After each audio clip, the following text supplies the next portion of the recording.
Today we're back in Joshua Tree National Park and it's a Friday afternoon. We've been working all day long and we have a few hours until sunset. So our goal today is to see as much as we can before sunset and then find a beautiful spot to watch the sun go down. So we just got into the park. It was a little crowded on the way in here, so I'm sure the more popular trails are going to be pretty populated today, Friday afternoon, right before the weekend. But I think we'll be able to find some good stuff. So we're just driving through the beautiful park surrounded by Joshua trees right now, and we're excited to see what we can check out.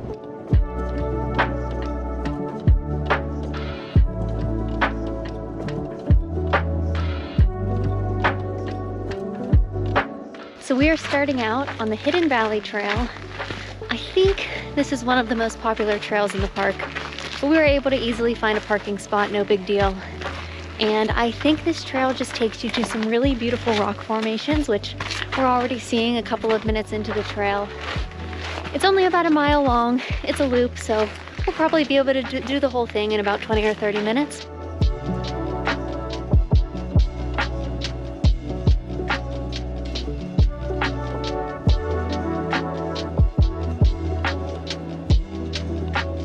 So as most national parks, the hiking trails in Joshua Tree are not dog friendly, so Doug and Jackson are at home today. However, Joshua Tree is a little unique because they have many dirt roads that you can drive on and that aren't very crowded at all, and dogs are allowed on those, so you're able to drive out, find a parking spot, and hike with your dog on the dirt roads and still experience the beautiful national park with them.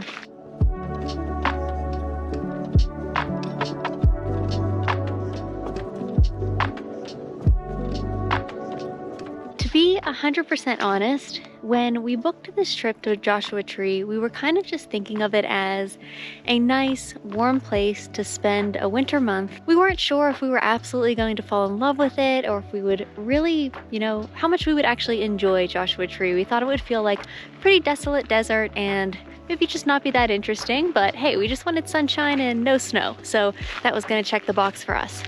But since being here, there's something about the Joshua trees that we both have felt. There's something about them and we can't quite put our finger on it, but when you're out here in the desert with the Joshua trees and they're so still and just so beautiful, we've really enjoyed it here so far, and we've enjoyed it a lot more than we expected. We've really started to fall in love with it, and it really is a super special, unique place.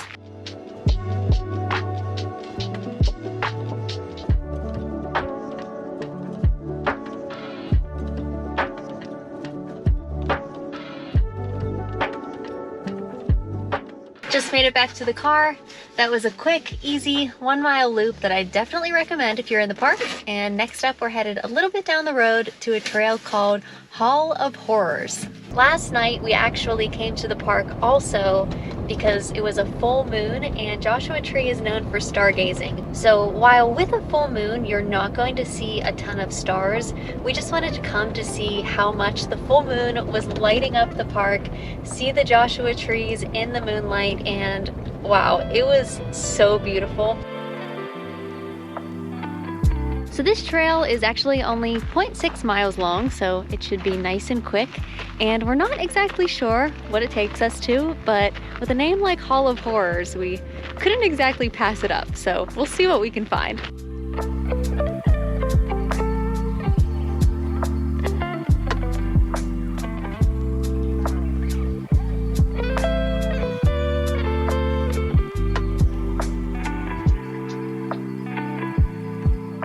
So we're a little bit lost, unsure what we're looking for. I did see a pretty cool photo of this trail that kind of looks like a big slit in the rock that you can walk through. I'm assuming that is the hall, but we can't seem to find it. So we may have missed it. Just not really sure where to look, but a beautiful trail. Well, we walked around some more with no success. We could not find the Hall of Horrors. No horrors, no halls. No horrors and no halls. Thankfully, that was a very short trail. So we're actually headed back to the trailhead now, and maybe they have a map there that will point us in the right direction.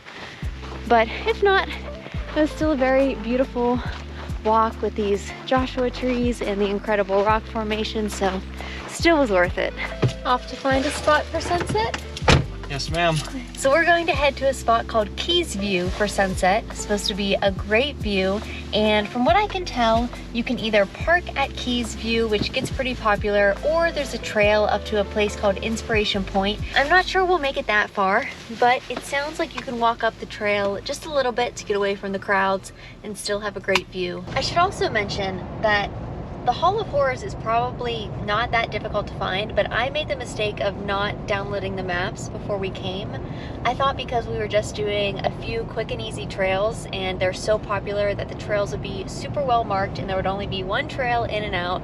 But over in that area, there's some climbing access for rock climbing, and there are a bunch of different trails that kind of like interweave between each other. So I think that was our problem. If I downloaded the maps, we probably would have been able to find it much easier. So if you're headed out to do this hike, I would definitely recommend that. So the Keys View parking lot was 100% jam-packed with cars, and it's a big parking lot.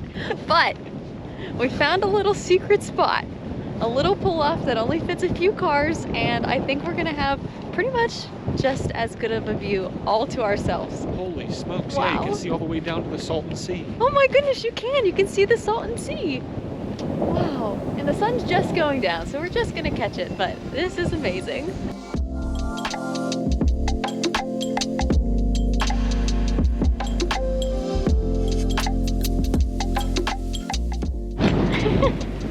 It's a little bit windy. It's chilly. Yeah, it's cold up here. So I don't think we're gonna spend too much time here because it is super windy and cold, but it is absolutely beautiful up here. You can see all the mountains, the sun going down, the Salton Sea. Absolutely stunning. Definitely glad we made the stop here. Oh, we were in the desert. I know. So I'd say that was a pretty great afternoon and evening spent in Joshua Tree National Park. Even though we only had a few hours, we got to see a lot, and pretty much everything here is beautiful. You really can't go wrong. We're definitely looking forward to exploring more here throughout our rest of our time spent here. So we're gonna head back home, maybe order a pizza. We were going to have a healthy dinner, but then Paul brought up pizza. We were gonna have rice, beans.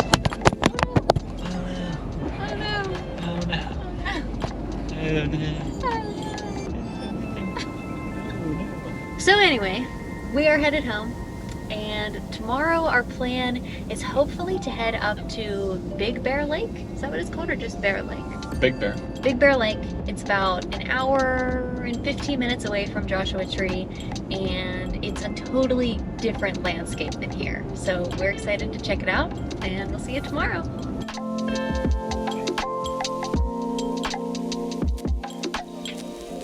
So it's the next day now. We just drove about an hour and 20 minutes out to Big Bear Lake, and today we are doing, let me pull up the trail.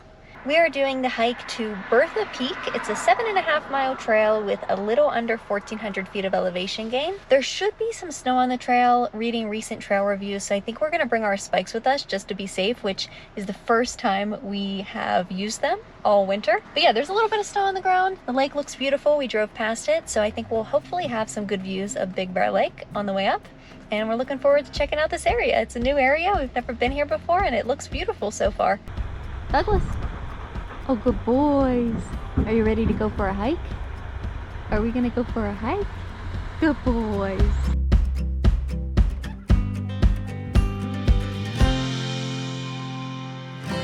Like I mentioned, this trail was only about an hour and 15 minutes from Joshua Tree, but the landscape is completely different, and it's pretty crazy how the environment can change so quickly when you go up in elevation. And I'm not gonna lie, I'm a tad bit out of breath because we haven't been hiking at this elevation for a while. I think we're only at about 7,000 feet, but still more than we've been at for the past few months, I think, at least consistently. But it's beautiful out. There's not a cloud in the sky, and honestly, it feels warmer than I expected. I'm wearing this winter coat, and I thought I would be chilly, but it's actually pretty warm, which I'm definitely not complaining about. There hasn't been too much snow on the trail, just a little bit of snow and mud from the melted snow. We just took a little break. I had to get my jacket off. Even though it's probably only 50 degrees, the sun is really intense. And you can see the mountains out behind us. There are I think multiple ski resorts around here, Big Bear Mountain being one of them. And then I think I saw maybe there's a couple of other mountains that you can ski on. I think that's all a part of the San Bernardino National Forest, if I'm not mistaken. Do you think it is? I think you're right. Yeah, I think that's what we're hiking in right now. But yeah, like I said, it's so crazy that you can go from down in the desert with all the Joshua trees and the sand, and then you're up here in the pine trees with some snow, and it's just so different so quickly. It's really neat. It looks like we're coming up to a really nice viewpoint where you can see Big Bear Lake down there and the mountains behind it. It's so beautiful. Reminds us a lot of Colorado.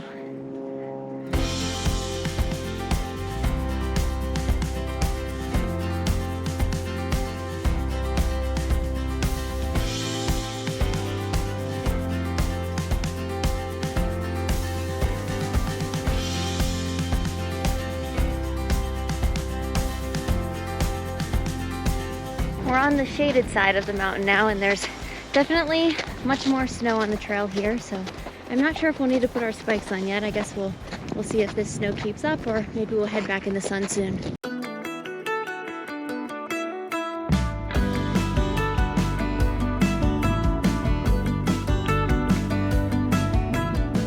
It definitely feels really good to be back in the mountains, and as much as I love spending the winters in the desert because I don't like being cold, I like to ski, but not enough to be cold all winter, I think my heart will always be in the mountains. So when we come back to the pine trees and the mountains and the snow, the blue sky, it just feels like home. So this trail just linked up with the Pacific Crest Trail, also known as the PCT, which is the through hike that takes you all the way from the very southern border of California all the way up to Canada. And it's really neat because I've read 3 or 4 books on the Pacific Crest Trail, people hiking it and how incredible it is. And so it's really cool to be hiking even just a small portion of it today. So we have about 0.7 miles left to go, but almost 500 feet of climbing left. So I think this last part's gonna be pretty steep compared to the rest of the trail so far.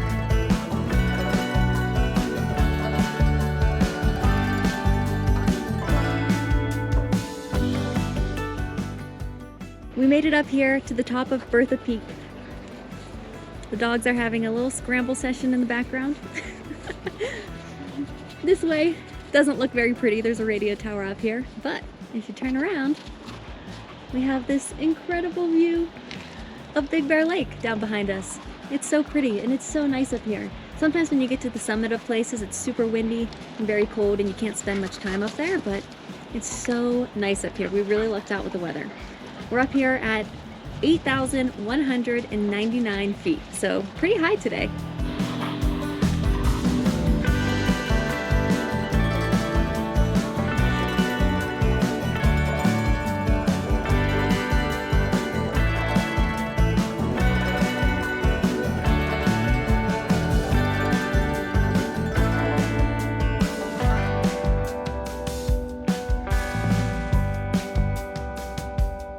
We just left the summit. What a beautiful spot it was up there, being able to see so much of Big Bear Lake down below. We have about 3.75 miles back to the car. Douglas! Oh, Douglas! Good boy! Get Come it! on, Doug, come on! Get it, buddy! Good boy! Come on, Doug! Come on, Doug! Good boy!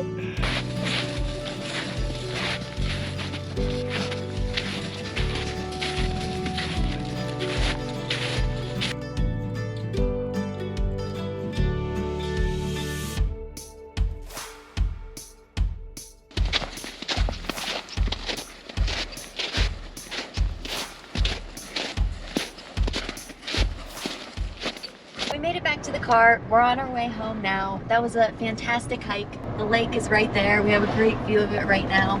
I'm really glad we got to check out this area because I'm not sure if there was going to be another opportunity for us to see Big Bear Lake. Being in Joshua Tree is definitely the closest we've ever been to this area. If you're not already, we'd love if you subscribed to our channel and gave this video a thumbs up. Thanks as always for watching, and we'll see you on the next adventure.